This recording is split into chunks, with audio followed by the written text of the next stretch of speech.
lola waraana bilisummaa Oromoo fi waraana mootummaa gidduutti tibbana giddu galeessa Oromiyaatti adeemaa jiruun waraanni bilisummaa Oromoo injifannoo galmeessuun ibsame. Odeessi keessoo waraana bilisummaa Oromoo zoonii giddu galeessa irraa raadiyoonii Dirree Shaggar dhaqqabee akka ibsutti lola torban kana keessa amajjii 16 bara 2023 godina Shawaa Lixaa aanaa Jalduu fi Shawaa Kaabaa aanaa warra Jaarsotti gaggeeffameen waraanni bilisummaa Oromoo loltoota mootummaa humna olaanaa fi meeshaalee guguddoon lola irratti qooda fudhatan qaanessee olaantummaa gonfachuun ibsame. Mootummaan Bilxiginnaa dhaadannoo duula Ijibbaataa jedhuun loltoota isaa guutummaa Oromiyaa keessatti bobbaasee waraana gaggeessaa jiraachuu kan eeru maddi raadiyoonii Dirree Shaggar kun waraanni bilisummaa Oromoo zoonii giddu galeessaa Birgeediin Dhaloota Taaddee Birruu tarkaanfii kibxata darbe aanaa warra Jaarsoo ganda Faajii Ejersaa jedhamu keessatti loltoota mootummaa sakatta'iinsa waraana bilisummaa Oromoo jechuun socho'aa turan irratti fudhateen injifannoo gonfachuu madditti mootummaa Bilxiginnaa kisaaraa olaanaa keessa galchuu ibseera. Guyyuma wal fakkaataatti waraanni bilisummaa Oromoo zoonii giddu galeessaa Birgeediin Dhaloota Laggasaa Wagii aanaa Jalduu magaalaa Osolee jedhamtu keessatti waraana mootummaa sakatta'iinsaaf socho'aa ture irratti tarkaanfii fudhateen hedduu ajjeesuu fi madeessuun injifannoo guddaa gonfachuu maddi keenya mirkaneesseera.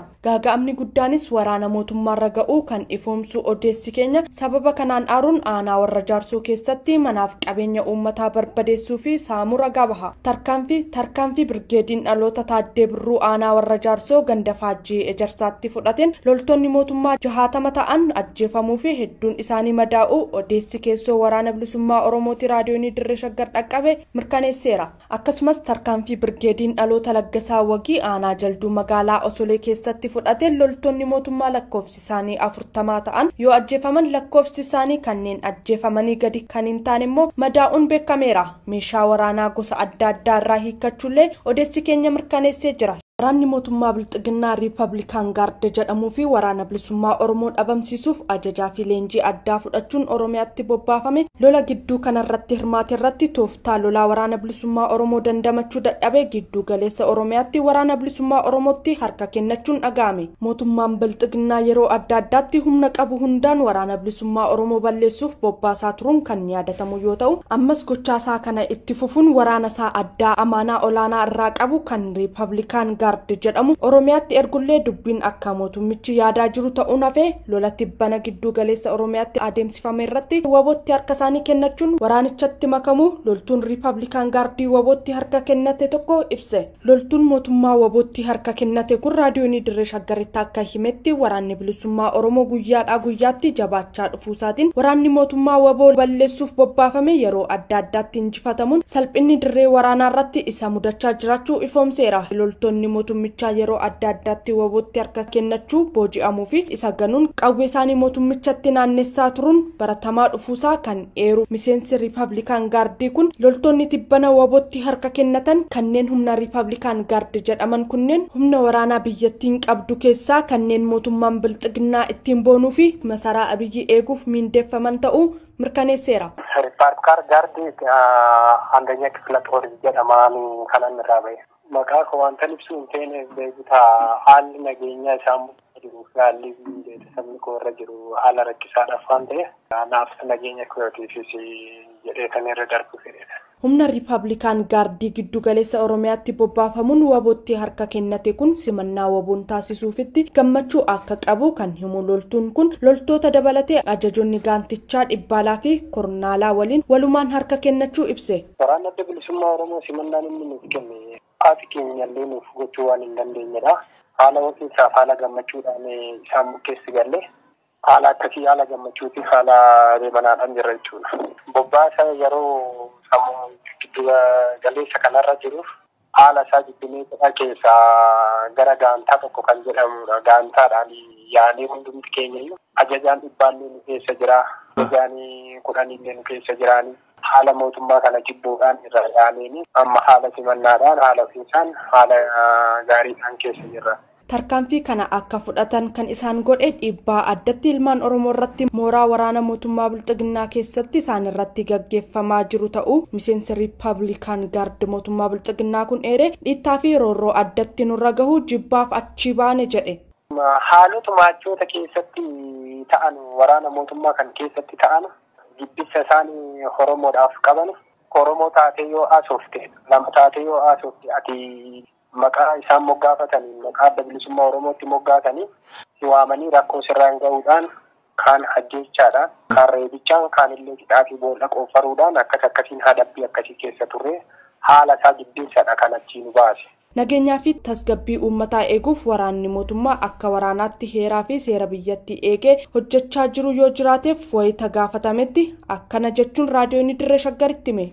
Lakki heerumti wanti jedhamuyyuu waraana mootummaa keessatti hin agarreesi argine sammoota turtiin ati mooraa sana keessa turetti haara heelaa fi heera jedhu kana waraana mootummaa keessatti hin agarre dararaadha malee wanta hin agarre tokkollee hin jiru.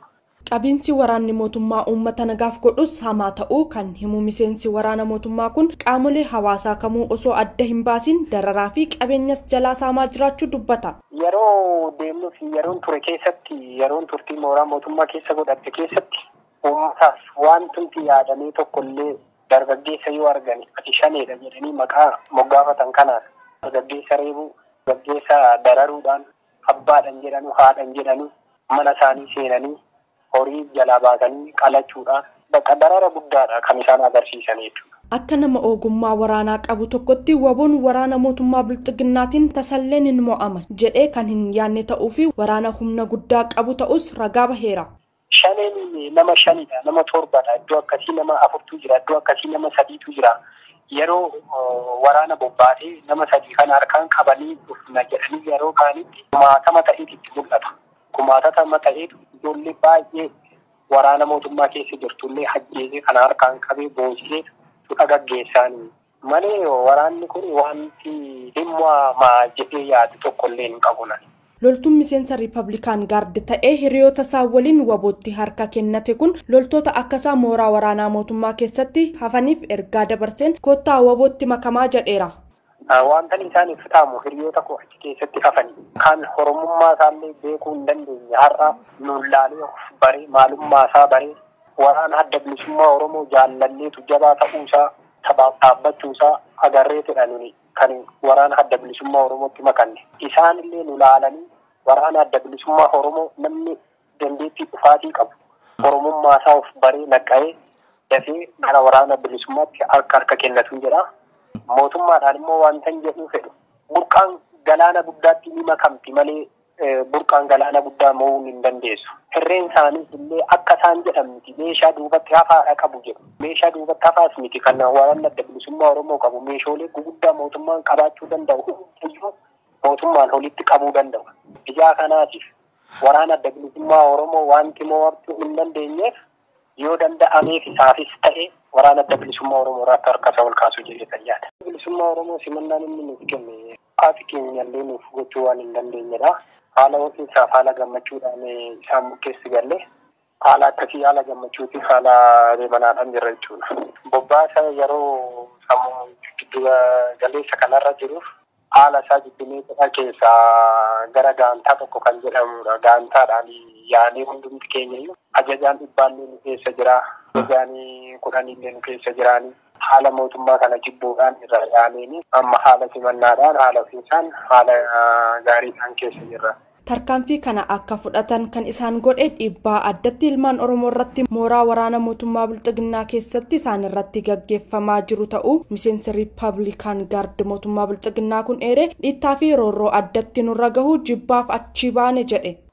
Haalota maachoota keessatti ta'an waraana mootummaa kan keessatti ta'an jibbisa isaanii Oromoodhaaf qaban Oromoo taatee yoo asoofte lama taatee yoo asoofte ati maqaa isaan moggaafatanii maqaa adda bilisummaa Oromootti moggaatanii waamanii rakkoo sirraan gahuudhaan kaan ajjeechaadhaan kaan reebichaan kaan illee hidhaa fi boolla qofaruudhaan akkasiin hadabbii akkasii keessa turre haala isaa jibbiinsadha kan achi nu baase. Nageenyaa fi tasgabbii uummataa eeguuf waraanni mootummaa akka waraanaatti heeraa fi seera biyyattii eegee hojjechaa jiru yoo jiraateef wayita gaafatametti akkana jechuun raadiyoon Dirree Shaggaritti hime.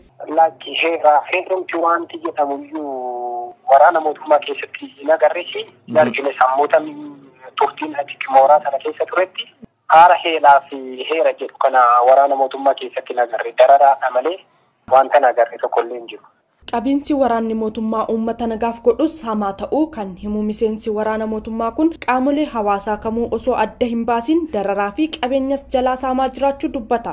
Yeroo deemnuu fi yeroon ture keessatti yeroon turtii mooraa mootummaa keessa godhatte keessatti uummataaf wanti yaadamee tokkollee dargaggeessa yoo argan ati shaneedha jedhanii maqaa moggaafatan kanaan dargaggeessa reebuu, dargaggeessa dararuudhaan abbaadhan jedhanu haadhan jedhanu mana isaanii seenanii horii jalaa baasanii qalachuudhaan bakka darara guddaadha kan isaan agarsiisan jechuudha.